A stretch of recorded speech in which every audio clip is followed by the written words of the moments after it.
आज हम लोग व्यंजन संधि के बारे में जानकारी हासिल करेंगे।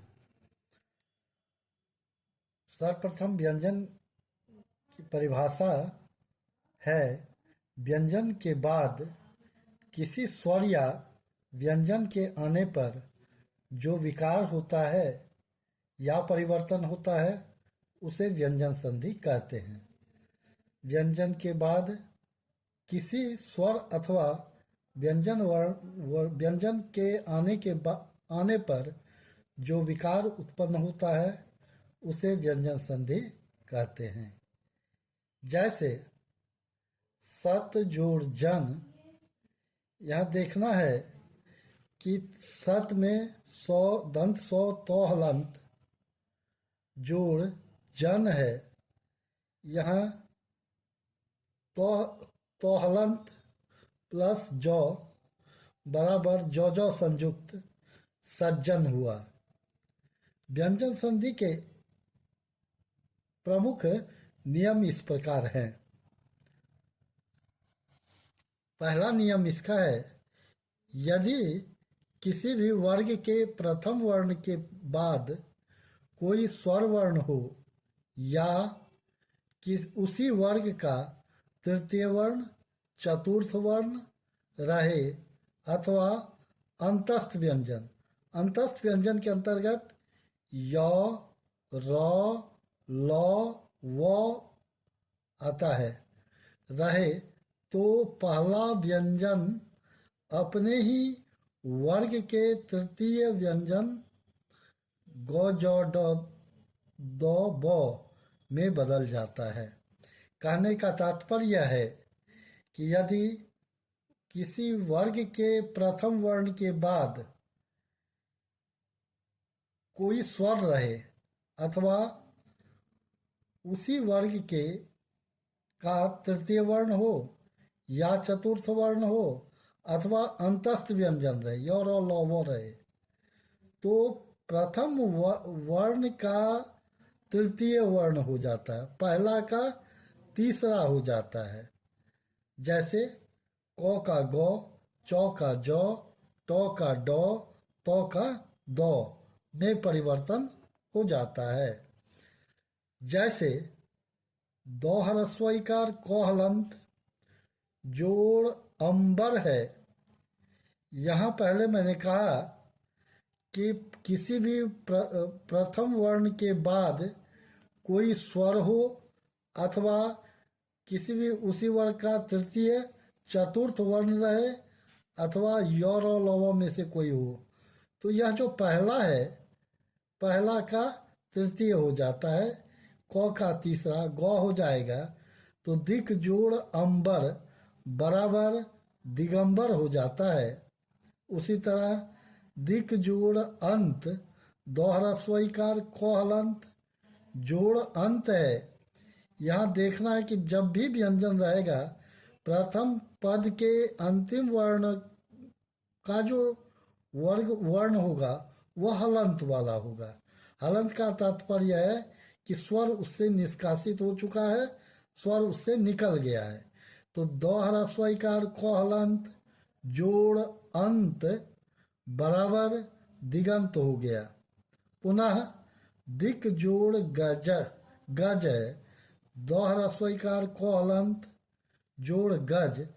अब यह जो प्रथम क हलंत है, क हलंत का ही तृतीय वर्ण करना है, तो क का तृतीय वर्ण गौ हो जाता है, कवर्ग का तीसरा गौ हो जाता है, तो दिक जोड़ गज बराबर दिग्गज हो जाता है।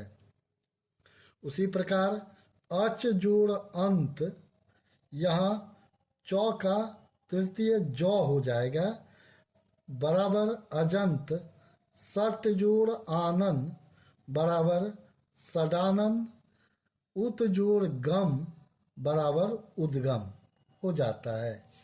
यह पहला था। इसका दूसरा रूल है कि वर्ग के प्रथम वर्ण का पंचम में परिवर्तन कैसे होता है वो हम लोग देखेंगे। व्यंजन का दूसरा रूल है, दूसरा नियम है कि वर्ग के प्रथम वर्ण का पंचम में परिवर्तन। वर्ग किसी भी वर्ग का पहला वर्ण जो है वह पांचवें वर्ण में कैसे बदल जाता है उसको देखते हैं। तो इसकी परिभाषा पर यदि गौर करते हैं तो यदि वर्ग के प्रथम वर्ण के पश्चात किसी भी वर्ग का पहला वर्ण हो और उसके बाद उसी वर्ग का पंचम वर्ण आए तो वर्ग के प्रथम वर्ण के स्थान पर उसी वर्ग का पंचम वर्ण हो जाता है। पहला वर्ग जो है उसका पांचवा हो जाएगा, चूंकि बाद में पांचवा वर्ण है। प्रथम पद का अंतिम वर्ण वही उसी वर्ग का पांचवा वर्ण होगा। यहाँ अंतिम पद का प्रथम वर्ण दंत नौ है। तो जगत जौ गौ तो हलंत जोड़ नाथ है। यह देखा गया कि तो का पंचम वर्ण दंत नौ होता है। अब यहाँ भी यह जो हलंत है तो हलंत है, यहाँ भी उस रूल के अनुसार पांचवा वर्ण हो जाएगा। तो का नौ होगा, चूंकि तो हलंत है तो यहाँ नौ हलंत होगा, बराबर हो जाता है जगन्नाथ। उसी प्रकार उत जोड़ नयन उ तो हलंत, फिर यहाँ नौ आया है, इसी का पंचम वर्ण आया है तो यहाँ भी पंचम वर्ण नियम के अनुसार हो जाएगा। यहाँ दंत नौ हलंत होगा और यहाँ इससे आकर मिल जाएगा, संयुक्ताक्षर हो जाता है उन्नयन। उ नौ नौ संयुक्त यो नौ। उसी प्रकार सत जोड़ मार्ग है, सौ तो हलंत जोड़ मार्ग। यहाँ तवर्ग का प्रथम वर्ण तो आया, यहाँ पवर्ग का पंचम वर्ण मो आया। तो यह परिवर्तन इसके अनुसार होगा। प्रथम वर्ग का पंचम वर्ण हो जाता है। इसी प्रकार यहाँ तो है तो तो का पंचम वर्ण दंत नौ हलंत होगा। सत जोड़ मार्ग बराबर सन्मार्ग हो जाता है। वाक जोड़ मैं, पुनः देखा गया क वर्ग का प्रथम वर्ण को हलंत है, यहाँ इधर प वर्ग का पंचम वर्ण मो है, तो यह पहला ही पांचवा में परिवर्तित होगा। को हलंत का अंगो हलंत हो जाएगा, इसलिए वाक जोड़ मैं बराबर वो आकार अंगो हलंत मोयो वांगमय हो जाता है। यह तो था दूसरा नियम। अब हम लोग व्यंजन संधि के तीसरे नियम को जानेंगे। यहाँ तो संबंधी नियम है। तो प्लस चौ बराबर चौ चौ संयुक्त हो जाता है। कहने का तात्पर्य यह है कि यह तो हलंत बदल कर चौ हलंत कैसे होता है, इस नियम को हम लोग जानेंगे। यदि तो हलंत के बाद चौ आए तो हलंत का चौ हलंत हो जाता है। पहला चौ तो हलंत हो, उसके बाद प्लस चौ हलंत हो, तो यह जो तो हलंत है यह परिवर्तित होकर चौ हलंत में बदल जाएगा।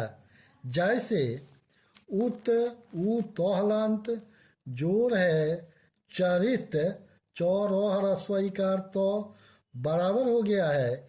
यह तो हलंत चौ हलंत में हुआ और यहाँ संयुक्त अक्षर बनकर बाद वाले चौ से मिल जाता है, बराबर उच्चरित हो जाता है।